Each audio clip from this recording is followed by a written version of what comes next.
there. Hello, my name is Joy, and you are watching part 2 of what I have learned in therapy. Part 2 is going to be all about how I started adulting.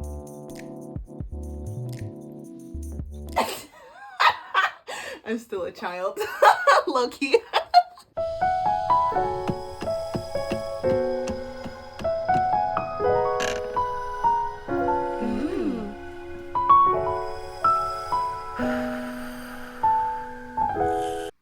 So just like that beautiful intro, I will be talking about some methods that I did for adulting, and a lot of these things were discussed while I was in therapy, because when I started therapy, I feel like I had a very immature mindset, and the growth that I have had now with adulting and maturity and discipline and things like that have mainly come from seeking out therapy and seeking out counsel. So that's why this is part 2. So I first want to start off talking about how I was when I first started therapy. When I first started therapy, I had really bad mental health. In the beginning, I was first diagnosed with mild depression and severe anxiety. And it was really difficult for me, only because I felt like I didn't have control over my life. So I was fresh out of high school, didn't have a driver's license, never had a job.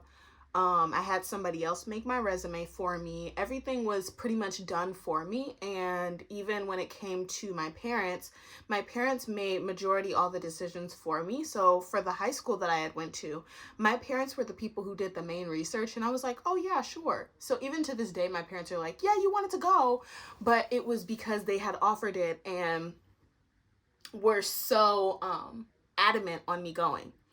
So it wasn't really like I discovered the school itself, because I originally wanted to go to a different school, but had I gone to that different school, it probably wouldn't have ended well. Oh, but I had majority of my decisions made for me or had a lot of input from other people. And it was really difficult for me because when it came to the times to make decisions and the times to actually talk things out, I wasn't comfortable asking for help, and I wasn't too comfortable in my own mind and in my own decisions. I felt like I couldn't do it. I was so uncomfortable and literally thought that all my own thoughts were so unreliable. So but strangely enough, because it's my own mind. So I think, even now thinking about it, it's kind of strange that I didn't have any confidence within myself, but that came from a lot of me growing up and also me not asking the questions that I needed to ask. So when I first started therapy, I will also make a video about how I found my therapist and some more things about the beginning. Through a lot of these videos of what I've learned in therapy, they are things that I am ongoingly struggling with or things that I have gotten over. So I will do a separate video on the beginning and how I found my therapist and where my mindset was in more detail, if that is helpful for anybody, and just different things that you can do for like choices for therapy and different people you can seek out and stuff like that. But back to the topic at hand. I thought I was a horrible adult. I was literally sitting there 18 years old, never have had a job. Like, I did have a job at a church, but it wasn't official. But overall, I was 18 years old, never had a real job, didn't have my driver's license, and I was stuck in the house the whole time. Like, I just didn't know what to do, honestly.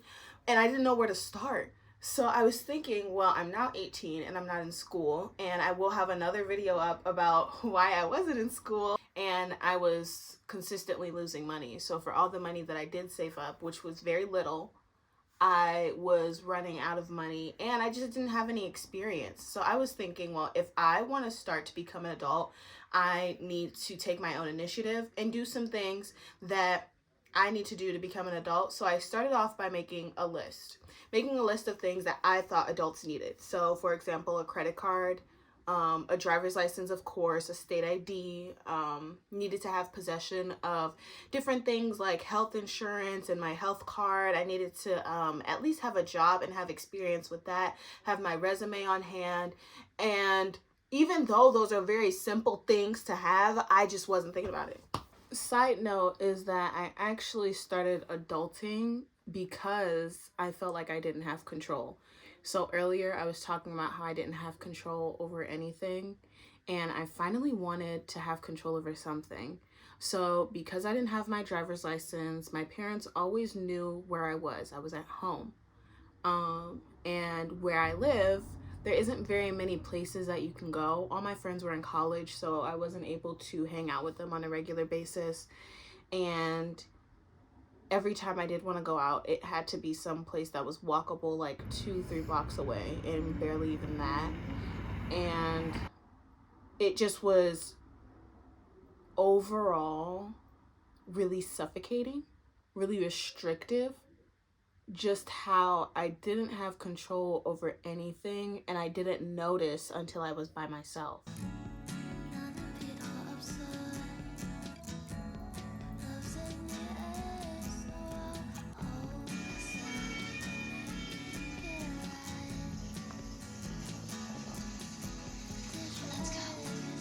Overall, like, I do appreciate everything that my parents have done for me. However, a lot of the things that they had done for me was actually hindering me from doing things myself, and was actually kind of babying me.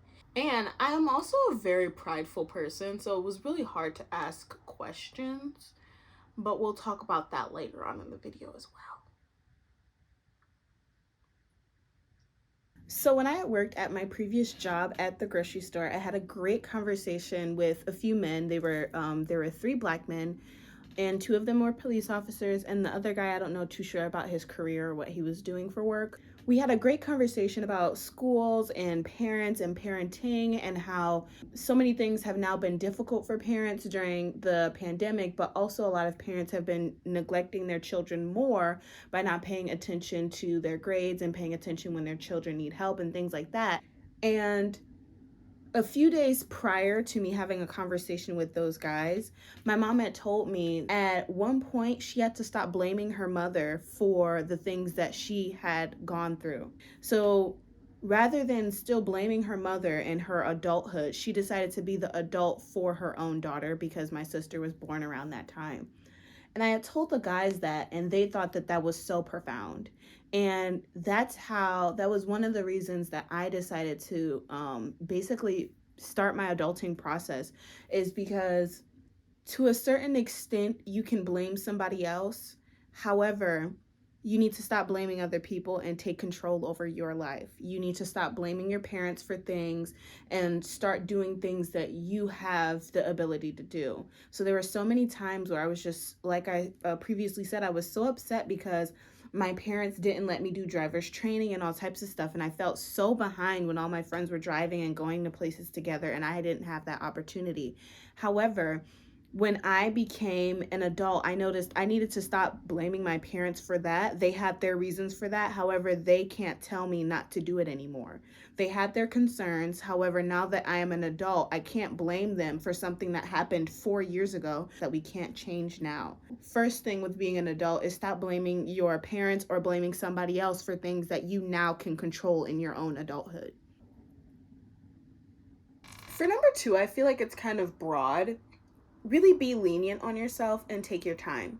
When I had first gotten my credit card, I got a secured credit card. However, I didn't understand the concept of a credit card. And when I had gotten my first credit card bill, I was sitting there like, because I was sitting there going back to the previous point, I was blaming my parents for not telling me about the things that I needed to do for the secured credit card. However, I made the appointment myself and I got the booklets myself. I drove there myself. Like, it was just stuff like that where I shouldn't have been blaming people. But when I had gotten my first credit card bill, I was so devastated because I was like, whoa, whoa, whoa. I didn't know that this is how this worked.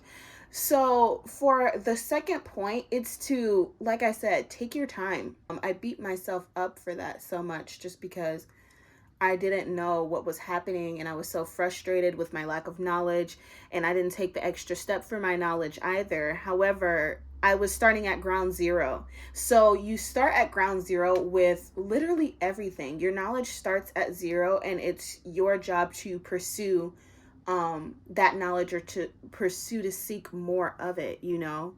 I now, when it comes to learning a new concept, I really just take a deep breath and I'm just like, well, okay, let's try and learn as much as we can. And if I am frustrated, for good reason, like when you're learning something new or you are embarrassed because you didn't learn something that you felt you should have known sooner, that's embarrassing. At least for me, I'm a very prideful person, and I feel like a lot of other people just have a huge amount of pride as well. So when I like have to ask for help, I really be struggling. Like it takes me 3 business days to even work up the courage to say anything.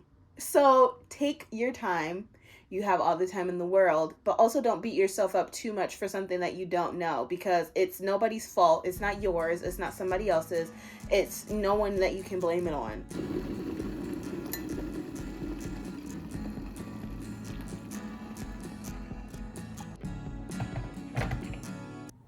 I literally have on a different outfit like every time. Okay, so for advice number 3, and this is going to be the final one, if you guys want me to do videos with more points in them, you can just comment that down below. For number 3, I actually have a passage that I can read along with it. However, I still actively struggle with this, is knowing what to do and actually putting it within action. So, or actually doing it. I had so many aspirations and so many things that I just wanted to accomplish, so many things that I wanted to do in life. And once I was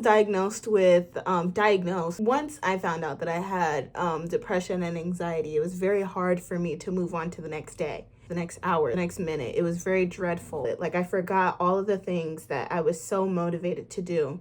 I no longer know what I want to do. I no longer have motivation. I no longer aspire to do anything. That was what beat me up the most, is knowing something that I wanted to do and having the goal to do it, but never actually getting up to do it. I can't even explain in words how hard that concept was for me. Evidently, if you want to do it, then why don't you just do it? So for the passage that I have, it's from 100 Essays That Will Change the Way That You Think by Brianna Wiest. And it says, there are many reasons we self-sabotage, and most of them have something to do with comfort.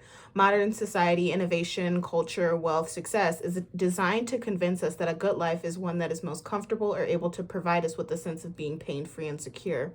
This is pretty directly related to the fact that human beings are hardwired to seek comfort, which translates us as survival. We're physiologically designed that way. It only makes sense that in our more fully actualized intellectual and emotional lives, we'd want the same. To a certain degree, I relate to this only because for a while, I stuck within my emotions because for so long, I felt like I wasn't able to express them. When I finally sought out therapy, I felt like I was finally able to feel, that I actually had feelings that of a human being. I liked sitting in that. How will you quantifiably measure this year? What will you have done? How many hours will you have wasted? It's uncomfortable to work. You will never be ready for the things that matter. Where would the time have gone? All I can say about this step is to take it day by day. You don't even have to particularly write goals, but do what you can with the time that you have. And to end off on number 3, the book says, taking small steps will remind you that this is true.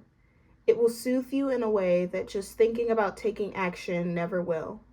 It's easier to act your way into a new way of thinking rather than think your way into a new way of acting. So do one little thing today and let the momentum build.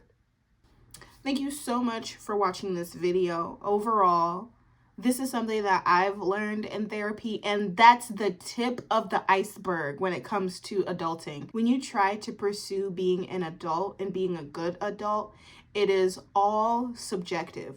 So it is all based off of you, how productive you feel, the product that you produce. It all is based off of you. Take my words with a grain of salt. Do what you feel comfortable with at this time and apply these to where you are now, or when you feel better, or whatever time is appropriate for you. Adulting to me is really hard, but honestly, you'll never be like a full adult. I feel like within society, Gen Z is seen as so immature. Every other generation and everybody else thinks that we'll never get to the stage of being a true adult, when that's none of their business. So do what you feel comfortable with. If you want to see more videos like this, go ahead and like the video and comment down below. Thank you so much for being here. Thank you so much for watching this. Thank you for giving me your time, and have a nice rest of your afternoon. It's evening for me, so I am going to clock out. I will see you guys next Wednesday. Bye.